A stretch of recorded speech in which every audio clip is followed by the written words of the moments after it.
بسم اللہ الرحمن الرحیم۔ السلام علیکم دوستوں، welcome to my channel Islamic world.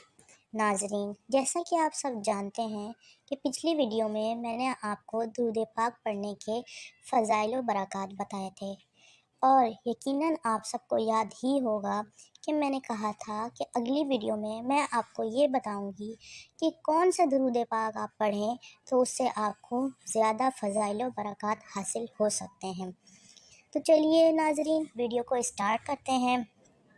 سب سے پہلے میں آپ سے یہ کہنا چاہوں گی کہ درود پاک پڑھنے کی عادت بنائیے، درود پاک کی کثرت کیجیے، کیونکہ یہ بظاہر تو ایک بہت چھوٹی سی نیکی نظر آتی ہے، مگر اس کے بہت زیادہ فضائل و برکات ہیں۔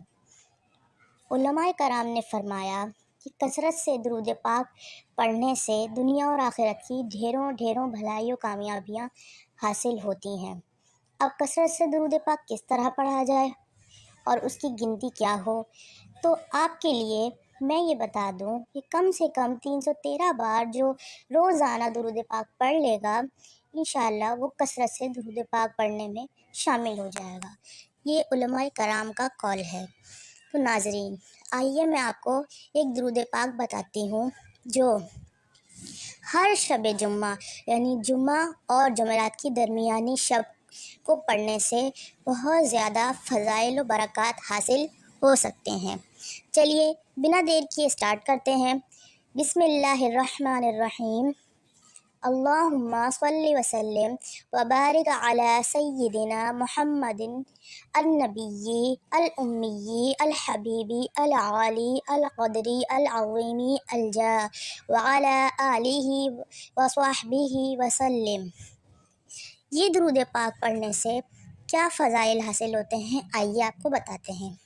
بزرگوں نے فرمایا کہ جو شخص ہر شب جمعہ یعنی جمعہ اور جمعرات کی درمیانی شب اس درود پاک کو پابندی سے کم از کم ایک بار بھی پڑھ لے گا، موت کے وقت سرکار مدینہ صلی اللہ تعالیٰ علیہ وآلہ وسلم کی زیارت کرے گا، اور قبر میں داخل ہوتے وقت بھی یہاں تک کہ وہ دیکھے گا کہ سرکار مدینہ صلی اللہ تعالیٰ علیہ وآلہ وسلم اسے قبر میں اپنے رحمت بھرے ہاتھوں سے اتار رہے ہیں۔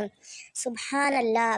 ناظرین، دیکھا آپ نے، اس درود پاک کو صرف ایک مرتبہ پڑھنا ہے، اور یہ ہے بھی کتنا چھوٹا، اور اس کی فضائل دیکھیے۔ کون نہیں چاہے گا کہ موت کے وقت سرکار صلی اللہ علیہ وسلم کی اسے زیارت ہو، اور یہاں تک کہ قبر میں بھی وہ اپنے ہاتھ رحمت بھرے ہاتھوں سے اتاریں۔ یقیناً یہ ہر کسی کی یہی خواہش ہوگی، ہر ایک مومن کے دل کی خواہش یہی ہوگی۔ اس کے علاوہ صلی اللہ علی محمد جو شخص پڑھ لے گا، اس پر رحمت کے 70 دروازے کھل جاتے ہیں۔ اس کے علاوہ چلتے پھرتے اٹھتے بیٹھتے آپ کام کاج کرتے وقت بھی درود پاک پڑھ سکتے ہیں۔ صلی اللہ علیہ وسلم پڑھ لیجئے، یہ بھی ایک درود پاک ہے۔